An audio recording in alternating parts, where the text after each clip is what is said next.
Estou começando a gravar aqui então, olha que coisa boa. Então, assim, eu recebi pedidos, né? Muitos pedidos para assim, Maurício, cara, meu bebê não deixa eu dormir, meu bebê não me deixa dormir. Então eu resolvi fazer essa live para tentar mostrar para vocês uma realidade aí que pode estar acontecendo com você aí na sua casa e que às vezes é muito simples, né? Então vamos lá. Um bebê, todos nós, né, seres humanos, pessoal, nós temos necessidades, correto? Todos nós temos necessidades. Temos sentimentos, emoções, sentimentos e necessidades. Então, assim, a necessidade de um adulto, por exemplo, eu preciso comer bem, eu preciso dormir bem, eu preciso ser amado, né, um adulto. Eu quero ter um momento, eu quero tocar meu instrumento, eu quero ir para minha academia. Então, assim, a gente tem nossas necessidades básicas de ser humano, né, fazer cocô, xixi, tomar banho, beleza. O bebê também tem as necessidades dele, né? Então, desde lá, todos nós fomos bebê. Então, desde lá, a gente tem as nossas necessidades. Nós temos. Só que o bebê não fala, ele não consegue se expressar, ele não consegue contar qual é a necessidade dele, diferente de um adulto. Né? Um adulto eu posso falar, cara, eu estou triste porque eu estava com a necessidade, amor, de receber mais o seu carinho. Você não está me dando carinho, eu estou sentido. Não é isso? Isso, vamos falar, é um adulto. Agora, um bebê não pode fazer isso. Ele não consegue. Então, os seus cuidadores primários, que é o pai e a mãe, tem que estar muito atento, entender por que seu bebê não está te deixando dormir, porque ele está tão agitado à noite, por que ele está chorando. Combinado? Então, pense sempre nas necessidades. Se o seu bebê dorme bem e esporadicamente ele está perdendo o sono, ele está tirando o teu sono, pode ser fome, pode ser uma cólica, pode ser uma dor, não é isso? Porque é esporádico, ele dorme bem, mas de vez em quando ele tem essas reações. Então olha que interessante. Então aí pode ser uma questão bem pontual. Aquele dia ele está com mais fome, aquele dia está com uma cólica ou outra dor, né? Então você tem que tentar entender, né? Estar conectada com ele para saber a necessidade dele. O problema, pessoal, é que às vezes os pais, os cuidadores primários, estão com tanto problema que às vezes não se conecta com o bebê. E aí aquele choro gera uma reatividade na gente que é pai e mãe que te distancia mais da criança. E aí a criança cuidando de criança, né? O seu bebê tem uma necessidade, quer ser atendida, mas você também está cansada, quer a sua necessidade atendida, então ninguém vai atender a necessidade de ninguém. Com certeza ele não vai atender a sua necessidade porque ele é imaturo, é um bebê. Você não vai atender a necessidade dele porque você é uma mãe, mas você está completamente ferida, tá? Está completamente estressada, cansada, então você também quer ser atendida. Pessoal, isso eu estendo ao pai também, tá? Às vezes eu falo mãe, mas isso é os dois, é o casal, beleza? Então, se o seu bebê esporadicamente perde o sono, cara, é mais fácil. Agora, se o seu bebê tem um padrão de comportamento de sempre não dormir, de sempre tirar o sono, né? De sempre não tá bom, cara, aí é mais desafiador, tá? É bem mais desafiador, tá legal? Aí esse bebê pode estar num padrão do sistema familiar, ele pode estar olhando para os pais como é que fala? Para a intranquilidade dessa mãe ou medo dessa mãe, depende da idade, como é um bebê, até 2 anos e meio, vamos falar assim. Então é muito mãe, tá? Porque essa conexão inicial, a primeira relação que um bebê tem é com você, mãe. Essa é a conexão que ele tem, tá? Então, até 2 anos e meio ele não está dormindo. Se passou de 4, ele não está dormindo. Aí pode ter um componente paterno. Mas pode representar um padrão de bebê que não dorme e não deixa você dormir. Ele pode estar em ressonância, captando tudo aquilo que você não está bem, que o seu marido não está bem, que as coisas não estão bem, às vezes, no casal, ou as coisas não estão bem com você, mãe, principalmente. Às vezes você está se sentindo mal amada pelo seu marido, entendeu? Você se sente mal amada pelo seu marido, e aí você sofre por isso, seu marido não dá atenção. Nunca é o bebê. Aprendam isso. Normalmente, pessoal, reações de primeira infância, esse talvez é a cereja do bolo de hoje. Reações de primeira infância nunca é a criança, nunca é o bebê, nunca é a criança. A gente às vezes teima de querer olhar para eles, né? E falar, mas o problema é meu filho. O problema é tudo que ele viveu. É ele que é assim, é um bebê agitado, é um bebê que não dorme, é um bebê que não me deixa dormir, tá certo? Quando na verdade não é o bebê, é você, mãe. É o casal, mãe. É o sistema familiar, mãe. Então, se você olhar para isso e usar técnicas como, por exemplo, conversar à noite, né? Eu, por exemplo, tenho um curso na minha bio aí, cara, super em conta, super barato. É um curso mini curso de 4 módulos, ensina a reprogramar o bebê à noite, quando você encontra o conflito, cara, ele está com problema, cara, eu vou falar com ele à noite. Mas tem uma forma. Então, você entende, galera? Tem técnicas para falar com o bebê à noite, é uma baita de uma ferramenta para você ir reprogramando ele para que ele possa entrar no relaxamento e dormir, não é? Mas o olhar é sempre para você.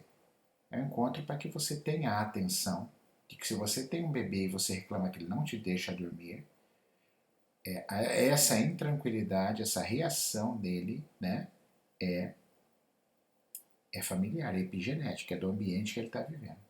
Só para vocês terem uma ideia, nós temos um nervinho chamado nervo vago ventral, que ele é um nervo que fica prestando atenção na percepção do ambiente. Por isso que um bebê, nós chamamos de neurocepção. Por isso que quando um bebê vai no colo da mãe, por exemplo, ele fica quietinho, apoia a cabeça e fica quietinho. Você dá esse mesmo bebê na mão de um estranho, o que ele começa a fazer imediatamente? Chorar. Começa a chorar. Porque ele entende que ali não tem segurança, ele não conhece. O senso de percepção dele, modo de orientação dele, fala, cara, tem alguma coisa errada aqui. E aí ele chora. E isso é muito além da cognição. Isso é muito além do pensar, do ter maturidade. Isso é instintivo, tá? Então essa neurocepção mostra para o bebê e para todos nós se estamos em perigo ou não. Então se um bebê só chora à noite, se ele não consegue ter tranquilidade à noite, o que nós estamos diante? Nós estamos diante de uma situação onde esse bebê, o senso de orientação, a neurocepção dele está detectando ameaça. Agora, você mãe que está me escutando, você pai que está me escutando, por quê? Por que o seu bebê, dentro da sua casa, na caminha dele ou na cama compartilhada, por que ele está se sentindo ameaçado? Então, esse é o seu papel, não é botar culpa e levar ele para dar remédio, ritalina, para pediatra, porque não sabe, os pediatras não sabem disso, infelizmente, certo? Não sabem porque o seu bebê não dorme. Eles vão procurar dor, né? É o que a medicina vai procurar. Mas a grande maioria não é dor. Então, cabe a você entender como está a família, como está você, mãe, seu astral, sua energia, né? Você precisa de ajuda? Porque você também merece, mãe, uma ajuda. Será que você precisa se cuidar para o seu bebê melhorar? Será que é o pai? Será que é o casal? Só que tem que abrir a mente. Não pode ficar sofrendo e ficar, como é que fala? Dando murro em ponta de faca, né? Levando isso só para como se fosse uma questão com a criança. E não é. É preciso entender a neurocepção dele. O que está ameaçando ele? Hein? O que será? Será que ele está trazendo uma carga do sistema familiar?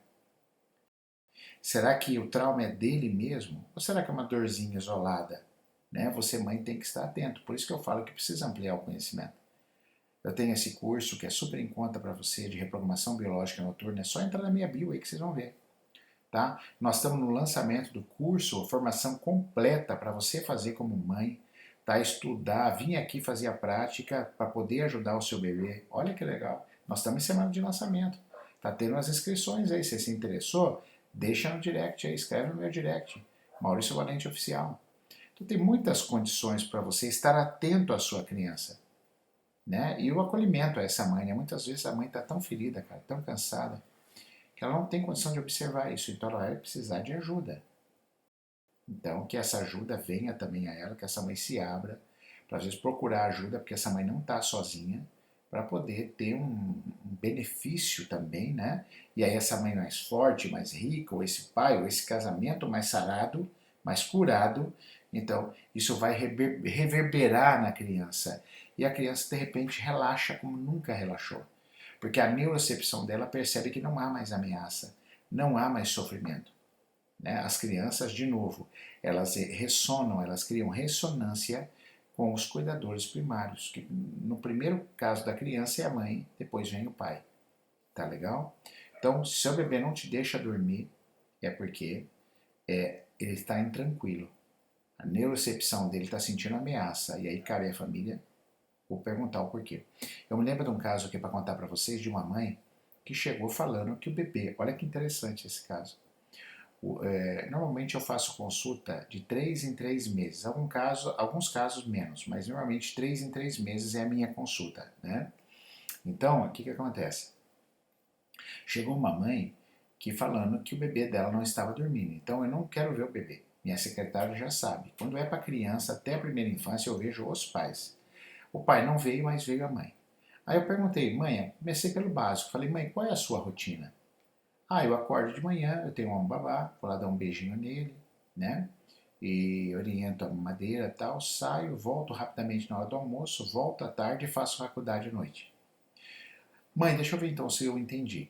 O seu bebê fica com você só um pouquinho na hora do almoço e um pouquinho no final da tarde, porque logo você vai na faculdade e quando você volta ele já está dormindo. É isso. A Tata já pôs ele para dormir, o pai. Isso mesmo, doutor. Muito bem. E a sua queixa é que o seu bebê está acordando demais na madrugada? É, isso mesmo, doutor. Eu fiz uma pergunta para ela, uma única pergunta para ela. Se você fosse seu bebê, se você fosse ele, e a sua vontade fosse estar com a mãe, muito com a mãe, que hora você estaria com a sua mãe? Cara, ela entrou num choro, numa emoção, porque eu falei, o único horário que o seu bebê tem em você é à noite, é acordar de madrugada para ficar com você, porque o resto do dia ele não tem você. Então ele vai chorar mesmo de madrugada para que ele possa sentir o seu calor, a sua conexão. Entendeu, galera? A mãe, parece uma coisa simples, mas a mãe não tinha se conectado disso, das necessidades de um bebê, que é a mãe, que é o contato, que é o olho no olho, que é o afeto. O bebê tem necessidades. Lembra que eu comecei essa live falando sobre isso, sobre as necessidades da criança. Todos nós temos, inclusive adulto. Só que o bebê é mais desafiador porque ele não fala. Então o adulto, eu, pai, a mãe, tem que estar em presença para entender as conexões que levam ele a um estado de equilíbrio. Porque a neurocepção dele está se sentindo, cara, está faltando necessidade. Eu estou me sentindo mal, ele não está sendo suprido, eu não estou me sentindo ameaçado. Isso é instintivo, isso não é cortical, ele não pensa. Isso é uma necessidade de mamífero. E ponto final. Aí essa mãe mudou, ficou meio período com a criança, voltou com 3 meses e adivinha, o bebê já dormindo, feliz, porque já tinha mais contato com a mãe. Mas a gente não olha para isso, né? A gente quer achar a doença na criança. Então aprendam isso em bebês e crianças até 8 anos de idade são os pais. E não é culpa dos pais, mas sim responsabilidade. Pessoal, culpa é diferente de responsabilidade. Vamos pensar assim para vocês entenderem. Eu estou dirigindo e estou indo na direção de um cruzamento, toca meu celular, o celular cai no chão, eu vou pegar o celular, não percebi, atravessei o sinal vermelho, estava vermelho para mim, estava verde para você, você veio com o seu carro, eu dei no meio, eu atravessei o sinal. Eu tenho culpa ou responsabilidade? Então vamos lá. Eu tenho responsabilidade, eu fui irresponsável, porque fui mexer em celular perto de um cruzamento e não vi o sinal vermelho. Mas eu não tenho culpa. Sabe por que eu não tenho culpa? Porque eu não quis acertar o seu carro. Não foi uma vontade, eu não agi deliberadamente, dolosamente, fui lá e quis dar no meio do seu carro. Então eu não vou me sentir culpado, eu vou me sentir responsável. Eu vou descer do meu carro, vou lá ver, precisa de hospital, a senhora está bem, está tudo bem com você, tem seguro, não tem, deixa que o meu paga, eu vou assumir a minha responsabilidade. Então o que nós estamos falando aqui para você, pai e mãe, nós estamos falando de culpa, nós estamos falando de responsabilidade. E nós temos. Um bebê, ele precisa do nosso contato para suprir as necessidades e direcionar ele. Não tem como fugir disso, isso é fato. Tá claro? Então, nós, pai e mãe, nós somos responsáveis por isso, e ponto final. Então, não adianta chorar. Então, eu tenho que aprender, eu tenho que me instruir como que eu posso aprender mais para lidar com criança, como eu posso me curar, para eu estar mais em estado de presença, porque quando eu estou em estado de presença, eu tenho mais força para prestar atenção nas necessidades que meu filho tem. É isso, galera. É isso, é minha responsabilização e não a minha fuga do problema. Tá? Aí você vai conseguir ajudar. ele vai ficar mais tranquilo, a neurocepção dele vai perceber, o vago ventral vai perceber, nossa, estou mais seguro, protegido, ele dorme, e assim você dorme, e a tua vida fica mais em paz, né? Fica mais tranquila, porque afinal um pai e uma mãe também precisa dormir. Trabalha no outro dia, mas não adianta chorar, não adianta fugir, não adianta, né? Você vai precisar olhar para isso, tá legal? E aí você vai entender por que o seu bebê não te deixa dormir. Não é culpa dele, nem culpa sua, mas é responsabilidade dos cuidadores de investigar se está trazendo um trauma ancestral, se é um problema familiar do casal, se é um problema da mãe, se é uma vibração da mãe que está ruim, ou um trauma da própria mãe, essa mãe não está em presença, o pai. Bom, acho que vocês já entenderam, né? A partir daqui começa a ficar muito repetitivo. Esse é o meu recado de hoje. Deus abençoe vocês, que vocês tenham um excelente final de semana. Foi um prazer, um beijo, espero que vocês tenham gostado. Curtam lá no meu YouTube, daqui uns 2 dias esse vídeo está lá no YouTube, tá certo? Indique para quem você quiser, curta, dê o seu joinha lá para o YouTube entregar esse vídeo se você acha que é um material bacana. Um beijo para você, fui, valeu!